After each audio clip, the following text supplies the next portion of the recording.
네, 시장 점검 이어가도록 하겠습니다. 오늘은 우리은행 투자상품전략부 박석현 부부장과 함께하겠습니다. 어서 오십시오. 네, 안녕하십니까. 네, 반갑습니다. 지금 오늘 이제 수출입 데이터 잠정으로 발표가 됐는데 역시나 반도체가 견인을 하고 있더라고요. 뭐 전년 동기 대비해서 지금 YOY로 50%가 늘어난 모습을 보였는데 하반기에도 이제 뭐 글로벌 IT의 경기 회복이라던가 아니면 메모리 반도체 또 상승, 단가가 또 올라서면서 반도체가 계속해서 주도할 거라고 좀 예상을 하실까요? 일단 뭐 말씀해 주셨듯이 상당히 좋습니다. 뭐 수출을 반도체가 주도를 하고 있고요.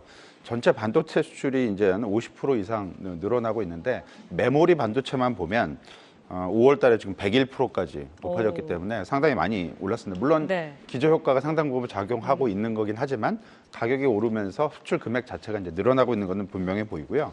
당분간 수출 호조는 좀 지속이 될 것으로 예상을 할 수 있을 것 같습니다. 다만 수출 증가율이 그 전체 수출 같은 경우는 7월 달 정도가 10% 후반 정도에서 이번 사이클에 고점을 칠 걸로 예상을 하고 있기 때문에 반도체 수출도 이런 사이클하고 거의 연동이 될 가능성이 좀 높고요. 그리고 물론 반도체 수출이 뭐 부진해지는 건 아니지만 증가율 측면, 그러니까 전년 동월 대비 증가율 측면에서는 모멘텀이 좀 둔화된다라고 볼 수 있을 것 같고 이 수출 사이클하고 뭐 거의 직결되는 게 이 그 반도체 기업들 이익 성장률, 전년 동기 대비 이익 성장률이 수출하고 거의 연동이 되기 때문에 이익 성장률 역시 둔화되는 쪽을 일단 봐야 될 것 같습니다. 물론 앞에서 말씀드렸듯이 실적이 안 좋아지는 것보다는 모멘텀이 좀 약화가 되는 거기 때문에 좀 구분해서 바라볼 필요성은 좀 있을 것 같고요. 따라서 일단 모멘텀 둔화 이외에 수출 실적, 그다음에 기업 실적 자체가 실제로 이제 슬로우해질 수 있을지를 봐야 되는데 이 부분은 아무래도 선진국을 중심으로 해서 전 세계 IT 수요가 어떻게 변화를 해갈지 이런 부분들을 같이 좀 체크해볼 필요성이 있을 것 같습니다. 네, 지금 뭐 기저효과까지 있기 때문에 수출 탄력도가 좀 좋은 상황이지만 어쨌든 하반기로 돌아서면서 탄력은 조금 둔화될 수 있는 부분을 짚어주셨습니다. 지금 뭐 미국 소비가 견고하다고 하더라도 지금 사실 반도체주 강세 그리고 우리 시장에도 코스피를 끌어가는 힘은 엔비디아가 잘 버텨줘야 하잖아요. 전일에 이제 빅테크가 좀 조정을 받았고 사실 주가가 계속해서 오르다 보니까 버블에 대한 경고도 좀 나오더라고요. 근데 이제 엔비디아의 질주가 결국에는 AI 패러다임의 변화다라고 보는 시각도 있고 좀 버블이 있다라고 보는 시각도 있는데 부부장님께서는 어떤 쪽의 시선이세요? 뭐 일단 6월 시장은 그냥 뭐 반도체가 혼자 독주를 했다라고 볼 수 있을 것 같고요. 글로벌 시장을 보게 되면 엔비디아 주식이 주도를 했던 이 반도체 영향권에 있느냐 없느냐에 따라서 이제 등락이 엇갈리게 되는데 나스닥, 뭐 코스피, 대만 가권 지수 이런 것들은 뭐 상당히 견고하게 올랐고요. 특히 엔비디아 실적의 직접적인 영향도가 상당히 높은 TSMC 주가가 많이 오르면서 대만 가권 지수가 제일 많이 지금 올랐습니다. 근데 반면에 상해 종합 지수, 그다음에 일본 니케이 지수, 뭐 보합 정도에 지금 머물러 있고요. 인도네시아, 뭐 태국, 브라질, 멕시코 등은 모두 지금 마이너스를 기록을 하고 있기 때문에 이 반도체, 특히 AI 산업, 엔비디아의 연관성 이런 것들하고 어떤 친밀도가 좀 떨어지면 주가 흐름이 좀 안 좋다라고 볼 수가 있기 때문에 다소 좀 과도하게 좀 편중돼 있다라는 흐름을 지울 수는 없는 거고요. 뭐 그렇다고 엔비디아 실적에 대해서 결점을 찾아볼 수는 없습니다. 그러니까 실적 발표 이후에도 상향 조정 과정이 지속이 되고 있는 상황이고요. 특히 올해 실적보다는 엔비디아는 내년도 실적 전망치의 상향 조정폭이 오히려 더 크기 때문에 엔비디아 주가 실적만 놓고 보게 되면 결점을 거의 찾아볼 수 없는 상황이다라고 볼 수 있을 것 같고 일각에서 제기가 되고 있는 뭐 시가총액 4조 달러 달성 가능성 뭐 전혀 불가능하지 않다라고 볼 수 있을 것 같습니다. 다만 이제 약점도 있죠. 이제 경쟁이 거의 지금 없는 상황이다 보니까 누구든 경쟁자가 이제 등장만 하기라도 하면 엔비디아한테는 부담이 될 수밖에 없는 거고요. 그래서 하반기에 엔비디아의 주요 경쟁자들이 이 그 GPU 측면에서 그래픽 반도체 측면에서 나타날 수 있을지를 좀 봐야 될 것 같고 다른 하나 요인은 이제 반독점 소송 규제, 그러니까 소송이라기보다는 조사죠. 근데 미국에서 이제 엔비디아하고 마이크로소프트 그다음에 오픈 AI에 대해서 반독점 소송 그러니까 조사를 이제 시작한다라고 알려져 있는데 엔비디아는 그 법무부에서 미국 법무부에서 직접 조사를 하겠다라고 얘기를 했어요. 그러니까 마이크로소프트랑 그 오픈 AI 같은 경우는 미국 그 연방거래위원회에서 조사를 담당을 하게 되는데 엔비디아는 법무부에서 직접 조사를 더 딥하게 들어가는 거네요. 그렇죠. 좀 다른 차원에서 조사를 하는 거니까 이게 이제 좀 어떤 그 결과물을 만들어낼 수 있을지 이런 부분에서 주목을 해야 될 것 같고요. 이 반독점 관련 조사가 왜 중요하냐면 엔비디아가 앞으로 그 고속 성장을 지속을 하기 위해서는 외부 업체에 대한 M&A나 이런 것들이 좀 원활해야 되는데 이 반독점 제한에 걸리게 되면 M&A가 좀 불가능해지고 내부 성장만 해야 되기 때문에 네. 성장 전망이 아무래도 좀 위축이 될 수밖에 없습니다. 이거는 바로 이제 실적하고 연결이 될 수밖에 없는 부분이기 때문에 좀 주목을 해야 되는 요인이다라고 볼 수 있을 것 같고요. 네. 뭐 다른 하나는 이제 뭐 고평가죠. 엔비디아 주식이 많이 오르면서 물론 실적 전망도 많이 올랐지만 그 이상 주가가 오르면서 지금 예상 PER 값, 그러니까 주가 수익 배율이 50배를 넘어섰기 때문에 이런 부분들도 하반기에는 좀 부담 요인으로 작동을 할 것으로 볼 수 있을 것 같습니다. 지금 뭐 엔비디아 같은 경우는 목표 주가를 내놓는 게 의미가 없다라는 얘기가 있어요. 계속 올리니까요. 네, 네. 지금 뭐 리포트를 쓰기 전에 이미 목표 예. 주가가 다 넘어서는 그런 현상이 나타나고 있습니다.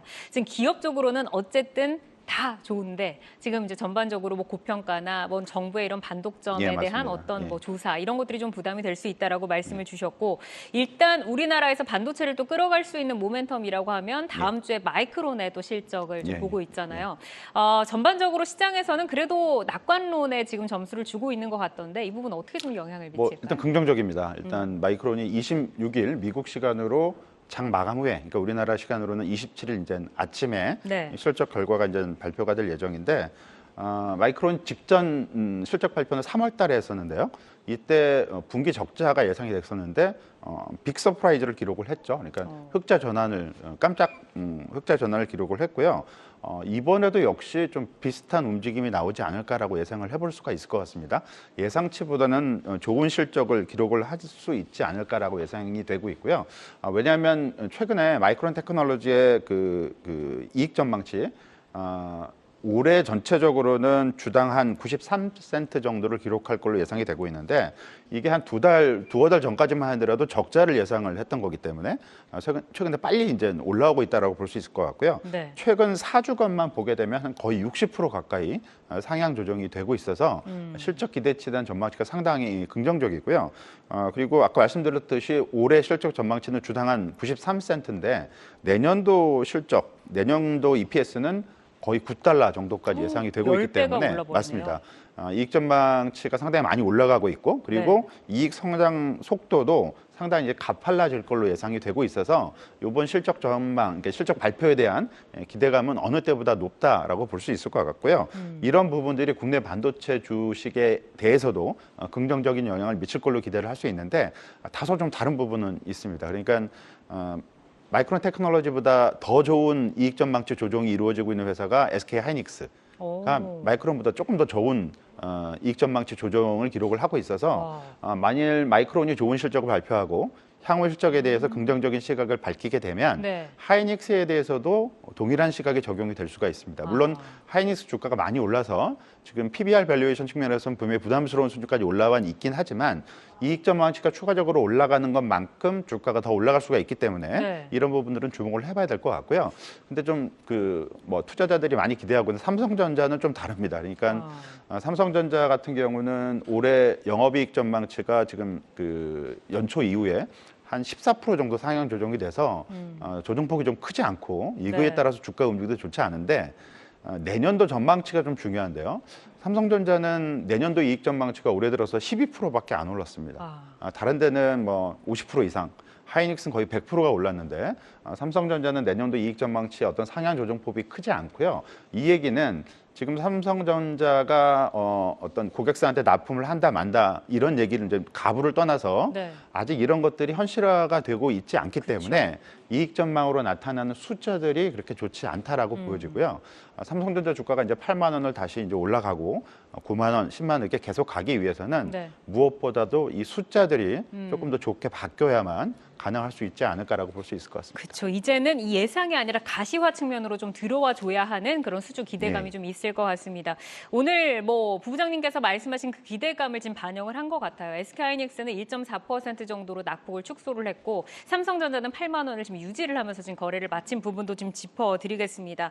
자, 자동차랑 2차 전지는 아무래도 그 캐즘에 대한 구간을 좀 돌파하기가 좀 쉽지 않아 보이는데 이쪽으로는 좀 어떤 의견 갖고 계실까요? 좀 수익률은 많이 다릅니다. 그러니까 자동차, 그러니까 완성차 기준으로 보게 되면 올해 완성차 업종 지수는 한 35% 정도 올랐어요. 물론 현대차, 기아차가 이거를 이제 주도를 했다라고 보여지고요. 반면에 이제 2차 전지 업종 지수는 6월에 좀 반등을 하긴 했는데 연간으로는 여전히 마이너스 18% 정도를 기록을 하고 있기 때문에 수익률이 상당히 상반대에 있다라고 보여집니다. 자동차 같은 경우는 판매가 그렇게 좋다, 뭐 이런 부분은 아니에요. 좀 이익 전망치가 올라가곤 있긴 하지만 이익 기반으로 자동차 주식들이 올라갔다라고 보기는 좀 어려울 것 같고요. 그거보다는 밸류업 수혜를 받고 있는 부분, 그리고 배당 매력, 인도 IPO 이런 것들이 호재로 작동하고 있고요. 반면에 2차 전지 같은 경우는 생각보다는 어떤 실적 전망치가 그렇게 좋지 않기 때문에 앞으로의 흐름도 자동차부 2차 전지보다는 자동차 쪽에 좀 중심을 갖고 좀 바라봐야 되지 않을까라고 볼 수 있을 것 같습니다. 알겠습니다. 이 안에서도 이제 나누어지는 그 부분에 대해서 좀 짚어주셨습니다. 자, 지금까지 우리은행 투자상품전략부 박석현 부부장과 함께했습니다. 오늘 좋은 말씀 고맙습니다. 예, 감사합니다.